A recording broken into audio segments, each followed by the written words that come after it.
હવે choice feeling ચાલુ થઈ ગઈ છે એમબીબીએસ ને બીડીએસ કોર્સ માટે 2026-27 ગુજરાત સ્ટેટમાં મેડિકલ કાઉન્સેલિંગમાં ચોઇસ ફિલિંગ અહીંયા તમે જોઈ શકો છો અત્યારે સ્ટાર્ટ થઈ ગઈ છે. આજે 24 ઓગસ્ટ 2026 છે અને આજે જ સ્ટાર્ટ થઈ છે. તો આપણે ચોઇસ ફિલિંગ કર્યા પછી આપણે સમજવાનું છે કે રાઉન્ડ 1, રાઉન્ડ 2, રાઉન્ડ 3, રાઉન્ડ 4 ની અંદર કેવા રૂલ્સ અને રેગ્યુલેશન હોય છે. કાઉન્સેલિંગ પ્રક્રિયા માટે એમબીબીએસ અને બીડીએસ કોર્સ માટે તો આપણે એ સમજવા જરૂરી છે, કારણ કે તમે રાઉન્ડ 1 માં અત્યારે પાર્ટિસિપેટ થઈ રહ્યા છો. એના પછી તમારો રાઉન્ડ 2 આવશે, એના પછી રાઉન્ડ 3 આવશે, રાઉન્ડ 4 આવશે. તો રાઉન્ડ 1 માં આપણે ફ્રી એક્ઝિટ છે. પછી રાઉન્ડ 2 ની અંદર શું રૂલ રેગ્યુલેશન છે કે એની અંદર જો તમે કંઈક મિસ્ટેક કરી તો તમારી ફી જે છે, ડિપોઝિટ જે છે 10,000 એ ફોરફિટ થઈ શકે છે. સેમ રાઉન્ડ 3 માં પણ 2 માં અને 3 માં પણ એ જ વસ્તુ લાગુ પડે છે. તો આપણે વિગતવાર આ બધા જ રૂલ જે છે રાઉન્ડમાં પાર્ટિસિપેટ થવાના હવે સમજીશું.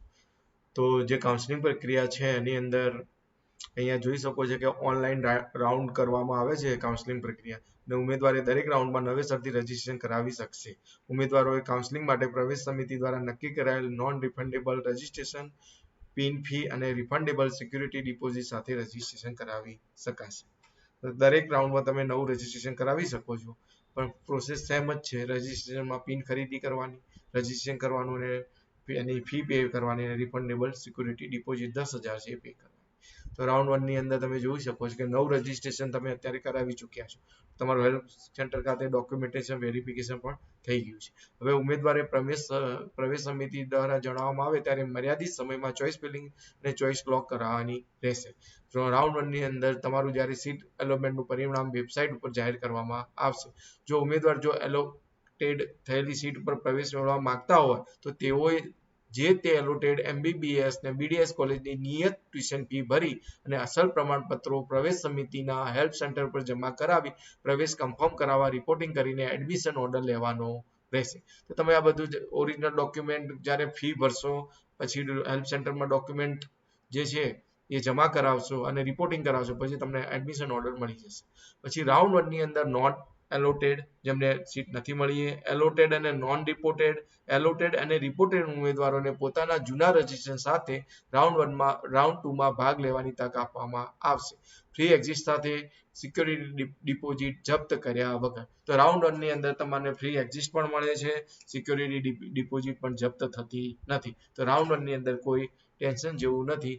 ખાલી તમારે જો એ કોલેજમાં લેવું હોય તો તમારે રિપોર્ટ અને તમારા ડોક્યુમેન્ટ જમા કરાવવાના રહેશે અને એડમિશન ઓર્ડર લેવાનો રહેશે, અને તમે સેકન્ડ રાઉન્ડમાં પણ પાર્ટિસિપેટ થઈ શકો છો. હવે સેકન્ડ રાઉન્ડની અંદર તમે જોઈ શકો છો જે ઉમેદવારોએ રાઉન્ડ 1 માં રજીસ્ટ્રેશન કરી હેલ્પ સેન્ટર ખાતે ડોક્યુમેન્ટેશન વેરીફાઈ કરાવેલા છે તેઓએ રાઉન્ડ 2 માટે ફરી રજીસ્ટ્રેશન કરાવવાની જરૂર નથી. જે ઉમેદવારોએ રાઉન્ડ 1 માં રજીસ્ટ્રેશન કરાવેલ નથી તેઓએ રાઉન્ડ 2 માટે નવું રજીસ્ટ્રેશન કરી હેલ્પ સેન્ટર ખાતે ડોક્યુમેન્ટેશન વેરિફિકેશન કરાવવાનું રહેશે. ઉમેદવાર પ્રવેશ સમિતિ દ્વારા જણાવવામાં આવે ત્યારે મર્યાદિત સમયમાં ચોઇસ ફિલિંગ અને ચોઇસ લોક કરાવવાની રહેશે. રાઉન્ડ 2 માં સીટ એલોટમેન્ટનું પરિણામ વેબસાઇટ પર જાહેર કરવામાં આવશે. ઉમેદવાર જો એલોટેડ થયેલ સીટ પર પ્રવેશ મેળવવા માંગતા હોય તો તેઓએ જે તે એલોટેડ એમબીબીએસ બીડીએસ કોલેજની નિયત ટ્યુશન ફી ભરી અને અસલ પ્રમાણપત્રો પ્રવેશ સમિતિના હેલ્પ સેન્ટર પર જમા કરાવી પ્રવેશ કન્ફર્મ કરાવવા રિપોર્ટિંગ કરીને એડમિશન ઓર્ડર લેવાનો છે. તો ખાસ ધ્યાન રાખવાનું કે તમને સીટ એલોકેટ થઈ છે તો તમારે હેલ્પ સેન્ટર ખાતે પહેલા તો ફી ભરી દેવાની નિયત કોલેજની જે હોય, અને પછી હેલ્પ સેન્ટર ખાતે જવાનું, ત્યાં તમારા ઓરિજિનલ પ્રમાણપત્રો જમા કરાવવાના અને પછી રિપોર્ટિંગ કરી અને તમારે એડમિશન ઓર્ડર લેવાનો છે. જે ઉમેદવાર ઓર્ડર 2 માં ભાગ લીધેલો છે અને સીટ એલોટ થયેલી હતી તથા ત્યારબાદ એમબીબીએસ બીડીએસ કોલેજની નિયત ટ્યુશન ફી ભરેલી નથી અને પ્રવેશ સમિતિના હેલ્પ સેન્ટર ખાતે અસલ પ્રમાણપત્રો જમા કરાવેલ નથી, એટલે કે પ્રવેશ કન્ફર્મ કરાવેલ નથી, તેઓની રિફંડેબલ સિક્યુરિટી ડિપોઝિટ જપ્ત એટલે કે ફોરફિટ થયેલ છે તેવા ઉમેદવારોને રાઉન્ડ 3 માં ભાગ લેવા માટે non refundable registration pin fee અને નવી રિફંડેબલ સિક્યુરિટી ડિપોઝિટ સાથે નવું રજીસ્ટ્રેશન કરી હેલ્પ સેન્ટર ખાતે ડોક્યુમેન્ટેશન વેરિફિકેશન કરાવવાના છે. જો તમને રાઉન્ડ 2 માં એડમિશન મળે અને તમે લેતા નથી તો તમારી સિક્યુરિટી ડિપોઝિટ રાઉન્ડ 2 માટે એ તમારી જપ્ત થઈ જશે. અને જો તમારે રાઉન્ડ 3 માં ફરીથી ભાગ લેવો હોય તો તમારે ફરીથી રજીસ્ટ્રેશન કરાવવાનું છે, ફરીથી પિન ખરીદવાનું છે અને ફરીથી ડોક્યુમેન્ટેશન વેરિફિકેશન કરવાના છે, અને તમારે ફરીથી ટોટલ 11,000 સાથે તમારે ફરીથી રજીસ્ટ્રેશન કરાવી શકો છો. જો ઉમેદવારોને સીટ એલોટમેન્ટ કરવામાં આવે અને ત્યારબાદ તેઓ દ્વારા MBBS BDS કોર્સની નિયમિત ટ્યુશન ફી ભરી અને હેલ્પ સેન્ટર ખાતે અસલ પ્રમાણપત્રો જમા કરાવી એડમિશન ઓર્ડર મેળવી પ્રવેશ કન્ફર્મ કરવામાં આવે છે તો તેઓને રાઉન્ડ 3 માં ભાગ લેવા દેવામાં આવશે. બરાબર, તો તમને સીટ મળી ગઈ છે, તમે કન્ફર્મ કરાવજો તો તમને તમારી જે સિક્યુરિટી ડિપોઝિટ છે એ ફોરફિટ થશે નહીં અને તમને રાઉન્ડ 3 માં તમે ભાગ લઈ શકો છો. રાઉન્ડ 2 માં અપગ્રેડ થતા ઉમેદવારોને રાઉન્ડ 1 ની પ્રવેશ કન્ફર્મ કરેલી સીટ કોઈ દાવો રહેશે નહીં. તો રાઉન્ડ 1 માં તમને સીટ મળી હતી, રાઉન્ડ 2 માં અપગ્રેડ કર્યું, એમાં પણ સીટ મળે છે, તો રાઉન્ડ 1 ની સીટમાં તમારે કઈ લેવા દેવા નથી. રાઉન્ડ 3 અગાઉ મોપ અપ રાઉન્ડ તરીકે ઓળખાતું હતું, હવે રાઉન્ડ 3 ની અંદર શું રૂલ રેગ્યુલેશન છે. તો જે ઉમેદવારોએ રાઉન્ડ 1 અથવા રાઉન્ડ 2 માં રજીસ્ટ્રેશન કરાવેલ નથી તેઓ પાછું તમે રાઉન્ડ 3 ની અંદર નવું રજીસ્ટ્રેશન કરાવી શકો છો. હેલ્પ સેન્ટર ખાતે જઈ અને ડોક્યુમેન્ટેશન વેરિફિકેશન કરાવી શકો છો.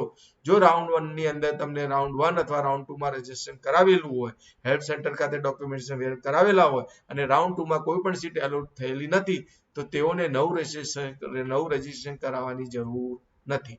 જે ઉમેદવારોએ રાઉન્ડ 2 માં ભાગ લીધેલો છે, સીટ એલોકેટ થયેલી છે અને ત્યારબાદ જો MBBS BDS કોલેજની નિયત ટ્યુશન ફી ભરેલી નથી અને પ્રવેશ સમિતિ હેલ્પ સેન્ટર ખાતે અસલ ઓરિજિનલ ડોક્યુમેન્ટ જમા કરાવેલ નથી અને પ્રવેશ કન્ફર્મ કરાવેલો નથી, તેઓની રિફંડેબલ ડિપોઝિટ જપ્ત થયેલ છે, એટલે ફોરફિટ થઈ જશે તમારી રિફંડેબલ. તેવા તમામ ઉમેદવારોને રાઉન્ડ 3 માં ભાગ લેવા માટે ફરીથી તમારે લેવો હોય તો નોન રિફંડેબલ રજીસ્ટ્રેશન ફી ₹1000 અને નવી રિફંડેબલ સિક્યુરિટી ડિપોઝિટ 10,000 સાથે નવું રજીસ્ટ્રેશન કરાવી હેલ્પ સેન્ટર ખાતે ડોક્યુમેન્ટેશન વેરિફિકેશન કરાવવાનું છે. જે ઉમેદવારોને રાઉન્ડ 2 માં સીટ એલોકેટ થયેલી છે અને તેઓ દ્વારા MBBS BDS ની કોર્સની ફી ભરેલી છે, હેલ્પ સેન્ટર ખાતે જઈ ઓરિજિનલ ડોક્યુમેન્ટ જમા કરાવેલા છે, એડમિશન ઓર્ડર મેળવેલો છે અને પ્રવેશ કન્ફર્મ કરેલો છે તો તેઓને પણ રાઉન્ડ 3 માં ભાગ લેવા દેવામાં આવશે. બરાબર, તો તે લોકો રાઉન્ડ 3 માં ભાગ લઈ શકે છે કારણ કે અમને લીગલી બધી વસ્તુ કરી નાખી છે. રાઉન્ડ 2 ઉમેદવાર પ્રવેશ સમિતિ દ્વારા જણાવવામાં આવે ત્યારે મર્યાદિત સમયમાં ચોઇસ ફિલિંગ અને ચોઇસ લોક કરવાની રહેશે. પછી તમારે ચોઇસ ફિલિંગ ચોઇસ લોક કરવાનું છે અને એનું જે એલોટમેન્ટ પરિણામ છે વેબસાઇટ પર તમે જોઈ શકો છો. ઉમેદવાર જો એલોટેડ થયેલી સીટ પર પ્રવેશ મેળવવા માંગતા હોય તો તેઓએ જે તે એલોટેડ MBBS BDS કોલેજની નિયમિત ટ્યુશન ફી ભરી અને અસલ પ્રમાણપત્રો પ્રવેશ સમિતિ હેલ્પ સેન્ટર પર જમા કરાવી અને પ્રવેશ કન્ફર્મ કરાવી રિપોર્ટિંગ કરાવવાનું છે અને એના પછી એડમિશન ઓર્ડર લેવાનો છે. આવા ઉમેદવારો હવે પછીના ઓલ ઇન્ડિયા અને સ્ટેટ કોટા કાઉન્સેલિંગ આગળના કોઈ પણ રાઉન્ડમાં ભાગ લેવા દેવામાં આવશે નહીં અને તેઓને પ્રવેશ કોઈ પણ સંજોગોમાં રદ કરવામાં આવશે નહીં. જો તમે રાઉન્ડ 3 સુધી તમને કોઈ સીટ એલોકેટ થાય છે, તમે ફી તમે ભરી નાખો છો, અસલ જે તમારા ઓરિજિનલ ડોક્યુમેન્ટ છે હેલ્પ સેન્ટર ખાતે જમા કરાવો છો અને રિપોર્ટિંગ કરો છો અને એડમિશન ઓર્ડર મળી જાય છે તો તમારે કોઈ બીજા MCC ના ઓલ ઇન્ડિયા કોટા અને સ્ટેટ કોટામાં જે આપણા ગુજરાતના એમાં તમને આગળના જે રાઉન્ડમાં ચોથા રાઉન્ડમાં તમને બેસવા દેવામાં આવશે નહીં અને તમારું જે પ્રવેશ તમને મળ્યું છે એ કોઈ પણ સંજોગોમાં રદ થશે નહીં. રાઉન્ડ 3 ની અંદર તમારું પ્રવેશ રદ થશે નહીં, ખાસ ધ્યાન રાખવું. જો ઉમેદવારોને રાઉન્ડ 3 માં સીટ એલોકેટ થઈ હોય ત્યારબાદ MBBS ની નિયત ટ્યુશન ફી ભરેલ નથી, પેલામાં ભરેલી હતી, હવે તમે કદાચ ફી ભરતા નથી અને તમે હેલ્પ સેન્ટર ખાતે કોઈ ઓરિજિનલ ડોક્યુમેન્ટ જમા કરાવતા નથી અને પ્રવેશ કન્ફર્મ કરતા નથી તો તેઓની જે રિફંડેબલ સિક્યુરિટી ડિપોઝિટ જે છે ફોરફિટ થઈ જશે અને આ ઉમેદવાર હવે પછીના કોઈ પણ રાઉન્ડમાં ભાગ લેવા માટે લાયકાત રહેશે નહીં. તો ખાસ ધ્યાન રાખજો, રાઉન્ડ 3 માં તમને એડમિશન મળે છે અને તમે લેતા નથી તો તમારી સિક્યુરિટી ડિપોઝિટ તો ફોરફિટ થઈ જ જશે પણ તમને બીજા કોઈ પણ રાઉન્ડમાં ભાગ લેવા દેવામાં આવશે નહીં.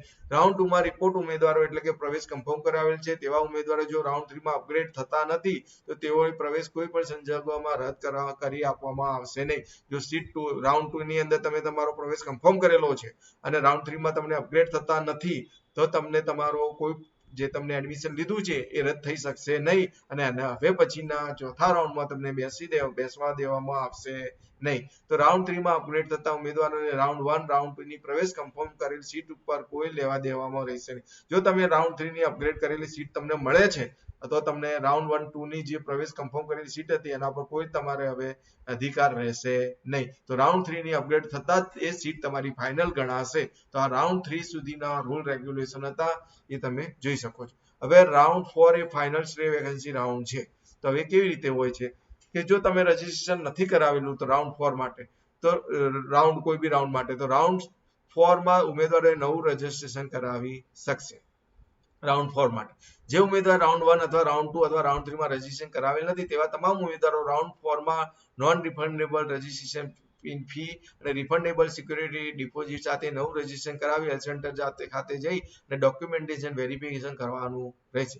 જો ઉમેદવારોને રાઉન્ડ 3 માં સીટ એલોટ થઈ હોય અને ત્યારબાદ MBBS BDS કોલેજની નિયત ટ્યુશન ફી ભરેલી નથી અને પ્રવેશ સમિતિના હેલ્પ સેન્ટર ખાતે અસલ ડોક્યુમેન્ટ જમા કરાવેલ નથી અને પ્રવેશ કન્ફર્મ કરાવેલો નથી તો એમની જે સિક્યુરિટી ડિપોઝિટ હતી 10,000 એ જપ્ત થઈ જશે અને રાઉન્ડ 4 માં પણ ભાગ લેવા દેવામાં આવશે નહીં. તો જે ઉમેદવારોને ઓલ ઇન્ડિયા કોટા કે સ્ટેટ કાઉન્સિલિંગના અગાઉના રાઉન્ડ 1, 2, 3 માં કોઈ પણ બેઠક ઉપર પ્રવેશ કન્ફર્મ કરાવેલ હોય અને ઉપરોક્ત પ્રવેશ સ્ટેટ કોટા ઓલ ઇન્ડિયા કોટાના રાઉન્ડ 3 માં પૂર્ણ થાય ત્યાં સુધી ચાલુ હોય તો તેઓને રાઉન્ડ 4 માં ભાગ લેવા માટે લાયકાત ધરાવતા નથી. બરાબર. તો તમને જો એડમિશન મળી ગયું હોય કોઈ બી રાઉન્ડમાં 1, 2, 3 અને કોઈ બી MCC ના ઓલ ઇન્ડિયા કોટા કે સ્ટેટ કોટામાં તો અને તમારું એડમિશન પૂરું થઈ ગયું હોય ત્યાં બરાબર તમને એડમિશન મળી ગયું તો તમે ચોથા ફાઇનલ સ્ટે વેકેન્સી રાઉન્ડમાં લાયકાત ધરાવતા નથી, ભાગ ના લઈ શકો તમે. જો ઉમેદવાર all India quota state council અગાઉના રાઉન્ડ 1, 2, 3 માં કોઈ પણ બેઠક ઉપર પ્રવેશ કન્ફર્મ કરાવેલ ના હોય અને આ ઉમેદવારે રાઉન્ડ 3 માં કોઈ પણ સીટ એલોકેટ થયેલ ના હોય બરાબર 1, 2, 3 માં તમને કોઈ પ્રવેશ મળ્યો હોય ને તમે કન્ફર્મ નથી કર્યો અને રાઉન્ડ 3 માં પણ કોઈ સીટ તમને એલોકેટ ન થયેલી હોય તો તેવા ઉમેદવારોને રાઉન્ડ 4 માં ભાગ લેવા લાયકાત ધરાવશે. સમજી ગયા? તમને 1, 2 માં તમને પ્રવેશ તમને મળ્યો હતો અને તમે 1, 2, 3 માં તમે પ્રવેશ જ્યારે તમને મળ્યો અને તમે કન્ફર્મ નથી કરાયેલો બરાબર પણ રાઉન્ડ 3 માં તમને કોઈ સીટ એલોકેટ ન થયેલી હોય તો તેવા ઉમેદવારોને ફાઇનલ સ્ટે વેકેન્સી રાઉન્ડમાં ભાગ લેવા માટે લાયકાત ધરાવશે. ફાઇનલ સ્ટે વેકેન્સી રાઉન્ડમાં ભાગ લેવા માટે ઓનલાઈન સંમતિ આપ્યા બાદ જ ફ્રી ચોઇસ ફિલિંગની મંજૂરી આપવામાં આવશે અને પ્રવેશ ફાળવણી પ્રક્રિયાની ઓનલાઈન મોડ દ્વારા કરવામાં આવશે. રાઉન્ડ 4 સીટ એલોટમેન્ટ પરિણામ વેબસાઇટ પર જાહેર કરાશે. જો ઉમેદવાર રાઉન્ડ 4 માં સીટ એલોટમેન્ટ કરવામાં આવશે અને ઉમેદવાર જો એલોકેટેડ થયેલી સીટ પર પ્રવેશ મેળવવા માંગતા હોય તો તેઓએ જે તે એલોટેડ MBBS ની કોલેજની નિયત ટ્યુશન ફી ભરી અસલ પ્રમાણપત્રો તમારા હેલ્પ સેન્ટરમાં જમા કરાવવાના છે અને પછી રિપોર્ટિંગ કરી અને એડમિશન ઓર્ડર લેવાનો છે. આવા ઉમેદવાર જો પ્રવેશ કન્ફર્મ કરી એડમિશન ઓર્ડર પ્રાપ્ત કર્યો હોય તો તેવા હવે પછીના ઓલ ઇન્ડિયા સ્ટેટ કોટા કાઉન્સિલિંગના આગળના કોઈ પણ રાઉન્ડમાં ભાગ લેવા દેવામાં આવશે નહીં. ચોથા રાઉન્ડમાં એડમિશન મળી ગયું તો તમને નેક્સ્ટ હવે કોઈ બી રાઉન્ડમાં ભાગ લેવામાં આવશે નહીં અને તેઓને પ્રવેશ કોઈ સંજોગોમાં રદ પણ કરી આપવામાં આવશે નહીં. જે ઉમેદવારને રાઉન્ડ 4 માં સીટ એલોકેટ થઈ હોય અને ત્યારબાદ MBBS BDS કોલેજની નિયત ટ્યુશન ફી ભરેલી નથી અને પ્રવેશ સમિતિ હેલ્પ સેન્ટર ખાતે ઓરિજિનલ પ્રવેશ પ્રમાણપત્રો ઓરિજિનલ ડોક્યુમેન્ટ જમા કરાવેલ નથી એટલે કે પ્રવેશ કન્ફર્મ કરાવવામાં આવેલો નથી તેઓની જે રિફંડેબલ સિક્યુરિટી ડિપોઝિટ છે એ જપ્ત થઈ જશે અને ઉમેદવારોને હવે પછીના કોઈ પણ રાઉન્ડમાં ભાગ લેવા માટે લાયકાત રહેશે નહીં. તો આ રાઉન્ડ 4 સુધીના રૂલ એન્ડ રેગ્યુલેશન આપ્યા હતા. તમે જોઈ શકો છો રાઉન્ડ 1 ની ફ્રી એક્ઝિસ્ટ છે બરાબર એમાં કઈ જાજી ચિંતા કરવાની જરૂર નથી પણ રાઉન્ડ 2, 3, 4 માં ખાસ ધ્યાન રાખવાની જરૂર છે બરાબર. તો તમે એ રીતે તમારું આ રૂલ રેગ્યુલેશન જોઈ અને ચોઇસ ફિલિંગ કરી શકો છો. તો અમારી જે ચેનલ છે જોબ કેરિયર એજ્યુકેશનને સબસ્ક્રાઇબ કરો અને આ વિડીયોને શેર લાઈક કરો જેથી અમે તમને નવા જે counselling MBBS BDS BMS BHMS counselling regarding વિડીયોની મારફતે તમને જાણકારી અમે આપી શકીએ છીએ. બાકી ઓફિશિયલ જે વેબસાઇટ છે અહીંયા જે કાઉન્સિલિંગની એના ઉપર જઈને તમારે લેટેસ્ટ અપડેટ ત્યાંથી જ ચેક કરવાના છે અને એને જ ફાઇનલ ગણવાના છે. કોઈ વિડીયોને જોઈને તમારે ફાઇનલ ગણવાના નથી.